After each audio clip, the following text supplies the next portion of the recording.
Hi, it's Hillbilly Tanya again, and we are finally back to teach you how to sew together our stargazing quilt. Today I'm just going to teach the process of English paper piecing.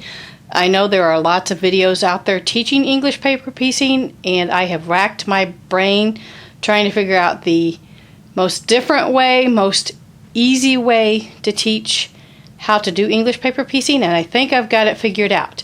In a later video, we'll touch base with embroidery and how to make the circle around the quilt, but today we're just going to talk about English paper piecing.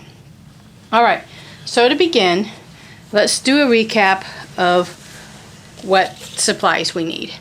Most important of all, you need milliner needles. I've tried so many brands, tried these two, I've tried Sue Daily. Hands down, my favorite brand are the Richard Hemming. I don't know why I can't put my finger on it. Well, the John James Golden Glide seem to fray my thread more often, and they seem to be a bit more flimsy. I've just gotten attached to the Richard Hemming. It's just matter of opinion. You can try all different kinds out, but and find which one you like the best. My favorite happens to be the Richard Hemming. The milliner needles are the most important thing. You have to have a thin straw needle, and we'll talk about that when we get into the sewing. But a milliner needle is very important. Small little embroidery scissors for thread snips. Once again, I like the needle dome. You can load a bunch of needles and have them pre-threaded. Mine's kind of a mess because my little boy played with it, but you can have them pre-threaded. This is great for when you're in the car or on the go. I like to pre-thread mine at home, have it all wound in there, so when I'm on the go, I just can unwind them and they're ready to go. I've talked about before, I've tried lots and lots of different kinds of thread. My favorite are Super Bobs, and I carry them around in this pill case that's detachable. You can take each day out. I carry whatever colors I'm working with. My most common colors are gray and silver that I use the most. For my project I'm using today, I use like an olive green, but if I've got my pill case, I actually have a whole bunch of them, and I just have all the colors separated in it, and I pull it whatever ones I'm wanting for that project. Thread Heaven. A lot of people talk about Thread Heaven. It's like a conditioner. It's actually called a conditioner, and you just run your thread through that as you're working. It makes your thread a little stronger, makes it flow through better, pull through better, and makes it not fray quite as easy. Okay, thimble. People have asked if I use a thimble. I don't use a thimble for quilting or piecing.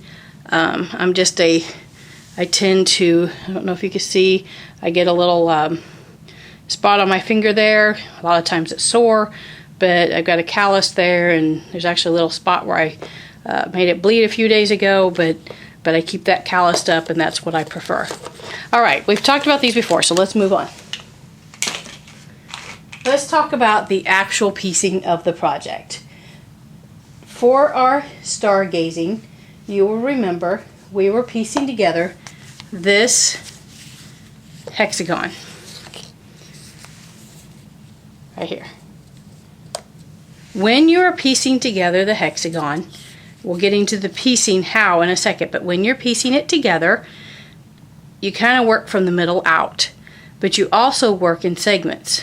So first I did these, and then I will sew on these, and then last I will sew on the triangles on the end, so that I have a whole piece such as this. Once I have a whole set of these, I don't sew all 6 of them at a time. I don't like do them in a circle. Oops, well, that's upside down, but it's just for the video. I attach 3 of them, let me show you, at a time, like this, and then I do the 3 bottom ones, and then I sew them down the middle. If you were to sew all the way around in a circle, you'd end up with a little hole hole right in the middle. I've seen a lot of people do that, especially with these hexagons like this. If I were to continue this out, it would end up being a sliced hexagon. If you do it in a circle, it just ends up with a hole right in the middle. You need to remember to divide your design, sew part of it up halfway, and then do the other half, and then sew these together down the middle.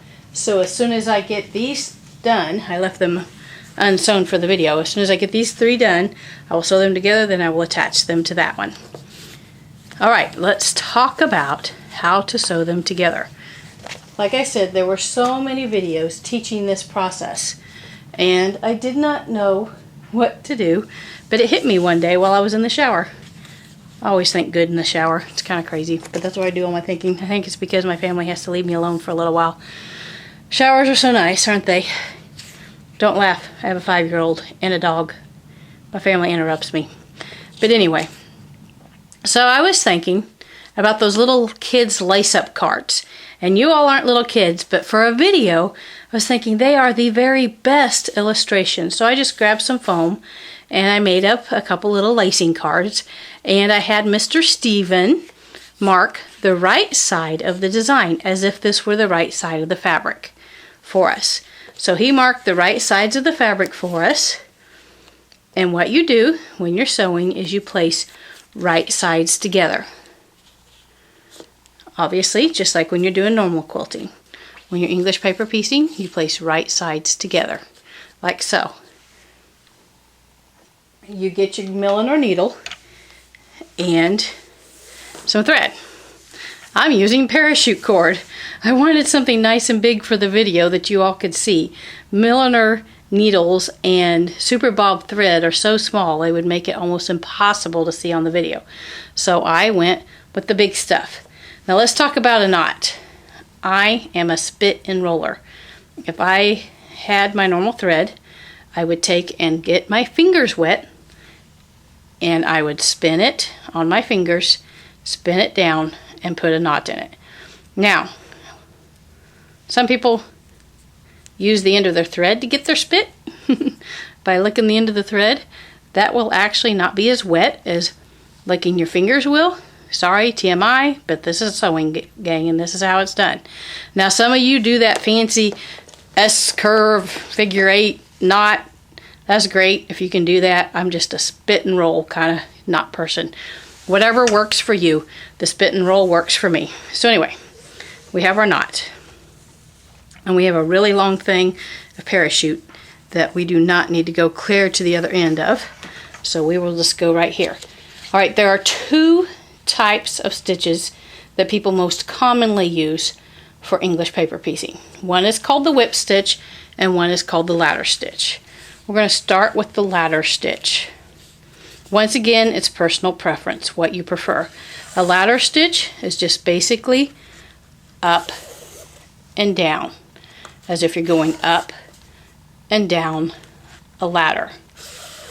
A lot of people prefer this method because they think, or it's true, that you don't see, when you open up, you don't see your thread as much, especially if this weren't parachute cord. You don't see it as much on the right side of the fabric as if you were doing the whip stitch. But other people don't like it because they don't feel like it's as sturdy. So once again, personal preference. I personally don't like the ladder stitch, and for me it's because it's slower. It's a slower process for me than whip stitching, but that's your ladder stitch. Alright, so you know what a ladder stitch is. Now let's talk about a whip stitch. Whip stitch, once again, right sides together. Grab our parachute cord. See if we can turn the green up since I'm using blue cord here. A whip stitch, pull up, once again right sides together, and you're just going up and down through. So on a whip stitch, you're whipping that stitch around your paper piece. You're not going to get it all knotted like that. Much harder to do with parachute cord than regular thread, but see how it goes around the outside. Can you see that? Try to get the middle a little better there. See? There's a whip stitch. It goes around the outside like that.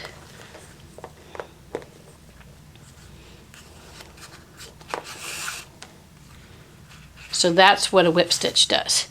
Now obviously you're going to be doing that with a very delicate piece of, sorry, hold on a second, I'm going to get a needle. You're going to be doing that with a very tiny piece, and so you're not going to see it quite as easily as what I'm showing you here. But we're going to take, and I'm sorry, I know I'm taking a bit, it's like dead spot in the video, and I'm not going to refilm because I'm trying to hurry up and get done before my family comes back. But, alright, let's take this piece. If I were to start on this piece, I would put right sides together, I'd put my knot, and I would just start sewing. I haven't placed my knot yet, so I'm not going to go all the way. And I would whip stitch. When I'm sewing right here, I am catching just the fabric. I am not catching the paper. That's why we use a milliner needle, is because that fabric is picking up off the top, and these aren't even like lined up perfectly. I'm trying to do this all crooked here. Step in here a little better. Okay. I am just catching the top, not the paper. Alright, let's pull that all back out because it's not perfect. And let me show you something else. When I am joining my pieces, I place a knot at every joint. So I would place a knot here, I would place a knot here. Then, once I got that side done and I'm turning it over, you're going to twist it around for the other side. I'm going to place yet another knot right here because you're starting on a whole new joint. Even though we just joined it there, that was on this paper piece. Now we're going to join it there, so it needs a knot there and it needs a knot at the end. If I'm doing a long section with a whole lot of joints in it, such as this, I'm going to knot this here, here, here, here, here, here, here, here, here, here, here, here, here. So this section's going to have 1, 2, 3, 4, 5, 6, 7, 8, 9, 10, 11, 12, 13 knots in it. Some might say that is a bit excessive. Not for me. When you're piecing these together, you are pulling and tugging on these joints, and I want them nice and firm. I don't want, because I'm pulling and tugging on them when I'm piecing together, it only takes a second to put a knot. So I prefer to put a knot at the end and beginning of each new paper piece. Once again, personal preference, but why not take the extra step? All right. So that's the basics of how to piece them together. I hope you understood that a little bit better using my little small kid patterns. Now, another common question I have is, can you bend the papers? Yes, they're just paper. They're just paper. This is a common hexagon. This is what I used in my shop for illustrations all the time. It's also got glitter all over it from recent cutting fabric. But anyway, this is a hexagon I used to use in my shop, grandmother's flower, that I would illustrate how when you are joining your hexagons together, there is no reason you can't just bend that paper. As you can see, my paper is bent several times all the way around for me to join the different sections. Once you have one section all the way completed to where it has sewing on all sides of it, you can remove that paper. That's why this paper is partially removed. I use this for illustration. If you have hand basted it, you just, with thread, you just pull the thread out, or with glue, you just pop it. I have a neat new item for you. Speaking of glue, let's look here. This triangle, or this diamond, is completely centered, or completely sewn all around the center. There's no left edges, edges left. I'm sorry for my blurb there. There's no edges left that are unsewn. And there is a new item on the market by Dritz, and I love it. It's a Dritz water mist dispenser. My web shop is closed down at the time of the video because I'm redoing my website. But I do have a lot of these in stock, and I will get them on the website as soon as I possibly can. But it's wonderful. It's just a super light mist. It doesn't spray everywhere. It's just perfect for the sew line glue that I used to baste. And so I mist it, and I let it sit a minute, and then I just pop it out. And that's ready to pop out here in just a second. Not going to take the time to do the whole thing, but you can see it comes right there. So the mister, new item on the market, just came out. Love it. And so this one can come out. And that way, when you're working on a huge quilt, if you take those out that are in the middle, that are sewn all the way around as you're working through, that'll make your quilt less heavy and create less drag for you as you're trying to stitch it together. So it's real important to remove those papers as you work so it's not quite as heavy for you as you're trying to work. Alright, one last thing I wanted to touch base on. When you're getting ready to place your star down to the background, obviously you just need to get a big 1.5 yards or whatever piece of fabric. And obviously it's going to be a lot more iron than mine is for the video. But when you're placing it down, pretend this is my whole star, you're going to have all your papers removed from the back. When you remove these outer ones last. But you will find when you remove them that they're going to have their shape held. You can iron it real quick and that shape is going to be held. No problem whatsoever. So you can take that and just glue it right down as is. Now, after you've removed the papers, so that you can applique this down. I'm not going to get into how to applique on my videos, but I will get into, do not use sew line to glue this down, the fabric pins or any other glue pen, whatever brand you use. Do not use a glue pen to glue this down. I prefer the Roxanne's glue based it. You just take and you put dots all the way along the back, just little dots, and the glue dries really fast. You just dot it, turn it over, press the dot of glue that you placed, and it just leaves little tiny dots, and they're really easy then to still do your applique all the way around with those glue dots on there. They just don't, it's just a really simple process. And after I've tried lots of different types of methods of attaching my applique to my background, I really like the Roxanne's applique glue. So anyway, that concludes my video for today. The next video we will talk about how embroidery. It'll be a very quick video, but I wanted to talk to you a little about the embroidery design that we will be doing for this quilt. Obviously I need to finish this quilt and get it up to that point, but I will talk about some methods of tracing your embroidery and other ideas for this embroidery. It'll be a lot quicker video, but I do have some good ideas for that. So thanks for watching. I'm sorry for all the bloopers, but I'm trying to hurry up and get this done while the family's still at the park, and we did it so we can celebrate.